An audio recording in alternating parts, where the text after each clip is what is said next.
Good, Ginger, good. All right, Mark Fresh, Protect Dog Training, and Ginger now at the park. Now, Ginger is already getting used to the park. So now she's starting to pull and do what she wants to do.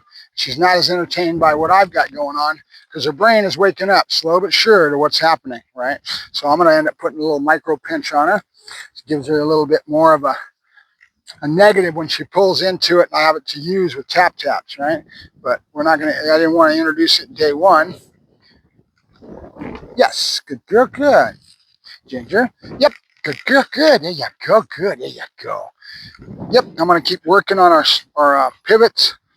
Now this is called back end awareness. I want to kind of go over this. Again, most of the people that watch my videos hear me say the same things again and again, but these are made for the customer themselves. They've got their own library, and they can learn and grow with their dog. And I give this as an offering as part of my services, which is these videos. Yep, but I do them public so that everybody gets to watch when I work a new dog, but I use it for educational for the owner. Good. So she'll have a micro pinch, I think, next time we come out. She's ready for it. Yes, she is. Come on. Good girl. Good. All right, so now what I'm going to do is I'm taking the hot dogs, I'm going to go to my face with them, right? Make a little kissy sound so she looks up, and then mark it right when she's looking up. She saw that piece of food hit the ground. So far, I have not given her any food off the ground if I can help it, right? And she hasn't had the opportunity because I've stopped her. Nope. Nope, good girl, good, there you go, good girl. Now I'm going to start spinning her. There she goes. Now she's stepping. And notice my body profile, my body language. I'm basically pushing into her. That's the spatial pressure. And now her brain is starting to register it enough that now she's stepping, right? But it took a few days for her to start realizing that I was asking something of her.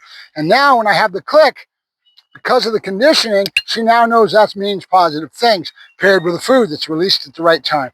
And that's basically the nucleus of any type of training. When we're using positive reinforcement with food, we usually always start with the clicker first because it makes it so your timing is a lot more exact. The dog understands it. There's no outside information coming in. If I use my voice tone, I might be one way one time, another time I might have a fluctuation. This never fluctuates. It's always the same. And it always means the same thing to the dog, which means food's coming, right? Yep, come on. Nope. Good girl, Jesus. Good girl, good. Good. Now I'm trying to make sure I keep my hand right on her face right away and get her to sit back here so I have this to work with. Because I'm working on the down, remember? So we've got to sit basically started. And we're going to keep working on that until she gets better and better at her sitting with my hand signals and my little body language that she's picking up on. And now we're going to start trying to work on the down. Now I just clicked on accident, so I gave her a piece. Remember, you've got to make sure you stay fluid with the rules, which is when you do the right thing, click means something, right? Come on, come on. Nope, nope. Sweep her out. Good, because I'm getting two things at once. Good, I'm starting to identify this. Remember, she started following the hand. She's glued into that hand to the point where she's following it. So when I give her the down, I sweep her into a down, she's there, and she's not used to following the food in that location. Because good is I always start it with my good duration marker with between the legs, and then she goes to there. Nope. And I lock the dog into that position because she starts expecting me to keep coming back for room service to deliver the food right between her paws. Good. That's why I wanted that room. So I had this. Good. And keep her back. So I'm kind of pushing into her when she's wanting to be way up forward. I want her back farther. Good. So I can, good. Nope, nope. Notice how she broke. Because usually, good. Nope. There you go. Notice I'm not adding a word right now. Just trying to get her to understand the food's going to go right between her legs. And I'm sweeping her out. It's preliminary. We'll get a little bit more centered on what she's doing with that down and responding as we go along. Good, Ginger. Yep. Good girl. Good. Yeah, go. Good girl. And I did a lot of body language and a lot of voice tone on that one. Come on. We're going to go to the box because she likes the box. Come on, box. Box. Makes her feel good because she's in a contained area. Every dog is different. And right away I sense this, that she's happy in this box. So we're going to use it, right? Nope. Nope. Hold it, hold it. She doesn't get it. She doesn't get it till she's in a position. There you go. Good, good, good, good. Trying to give her the idea that food is going to end up being in between her legs. Good, good, good. Notice how short I'm doing it? Good, because I'm trying to get her to stay there without breaking. Good, so she starts anticipating it right away. Good. Now I'm going to stretch that with time. In other words, I won't give it to her as, nope. See how she broke right away? I expect that because she's a young mind. She's just a baby. Good. She doesn't have much of an attention span. Now I want to give the other pattern, right? Ginger. Yep. Good girl. Yeah, you're good girl. Breaking out of the box. All right. And these are things that'll add up to her with a little time, and you'll start to see her knowing what I expect of her with time and practice. Good. Notice I kept her back here because I'm going to use the front of the box. I'm still working on my down. Notice I don't give a word. I'm just trying to entice her. She didn't want to go, so then I'm going to go like that. Good. Good. So I can start working on good. Nope. Nope. And no just means you didn't do it right. I want you to do it again. So right away, I just give her a no, and then I just rob her of food or whatever it takes. Good. To get her to understand she needs to stay there for a little length of time. Good. When she starts anticipating what's going to happen next, good, that's when she'll start holding better. This is her first introduction to the good duration marker. Now keep in mind, we're trying to teach her 3 different markers. No means you didn't do it right, I want you to do it again. Good, in this context at this stage, right?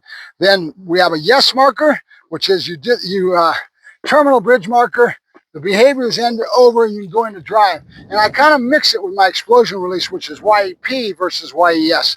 Very similar and pretty much the same thing to most dogs until they grow to a point where they actually know the difference between the two of them.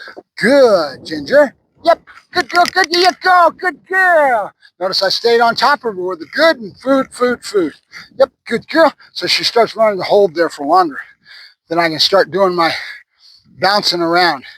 Now we're getting to the point, I'll go over this, but I'm going to go over it again in another lesson, which is good, good, good, the 3 Ds.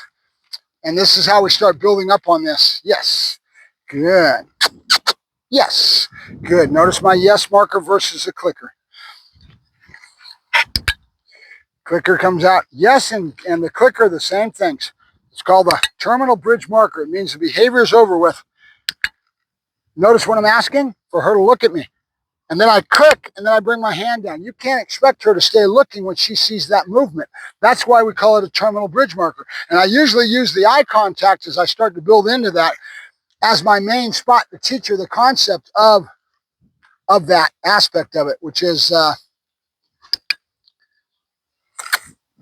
good duration marker, right? Good. All right. So now we're going to go here again.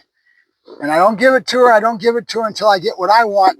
There it is. And then she starts to realize, what do I got to do to get that food? And she went down on her own on that one, right?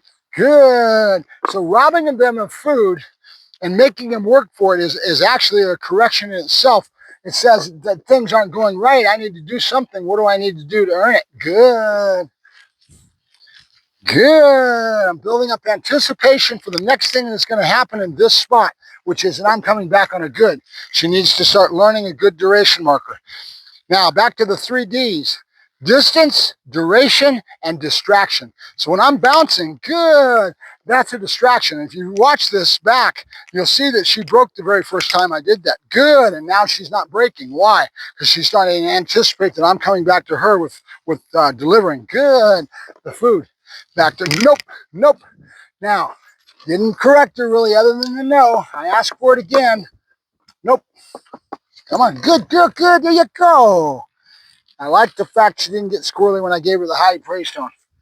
Good, it means that the lesson is being soaked in. She's soaking it in just this small little time I've got. Good.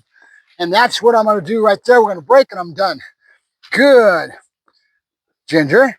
Yep, good girl, good. Yep, come on, there you go. Come on, there you go. It's all good girl. And we're done. And so now what I'm going to do is I'm going to make it fun and we're going to play ball.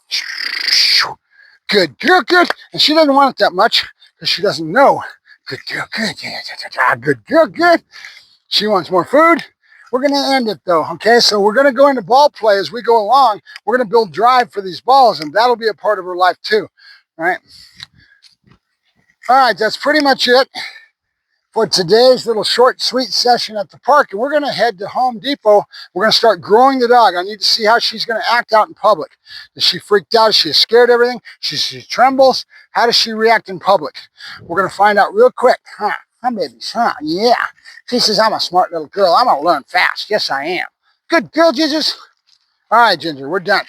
All right, Mark Ferrasci, Protect Dog Training, and Ginger. And she's going to get a pinch. She's going to get a pinch.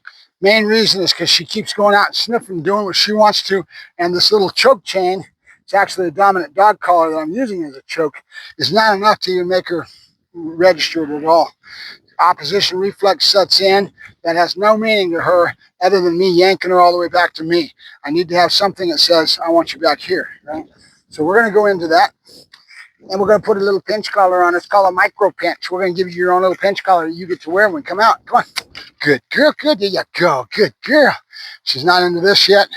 Keep in mind she's still teething. So I'm worried about her teeth.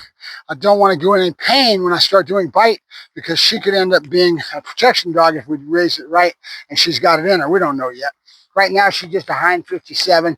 But when they're babies like this, keep in mind when I'm building the dog, I am molding and shaping that clay in how they view the world as a whole, right? And I'm manipulating that with drive, with all kinds of things that I'm doing with a dog. Most of it's going to be building confidence and getting her secure within herself. And she's already showing me that she is starting to do that. You knock over my camera, you're a dead dog. I've been threatening them forever for that. And every now and then they knock it over anyway. All right, Mark Ferrasci, Protect Dog Training, signing off. Have a good day, guys.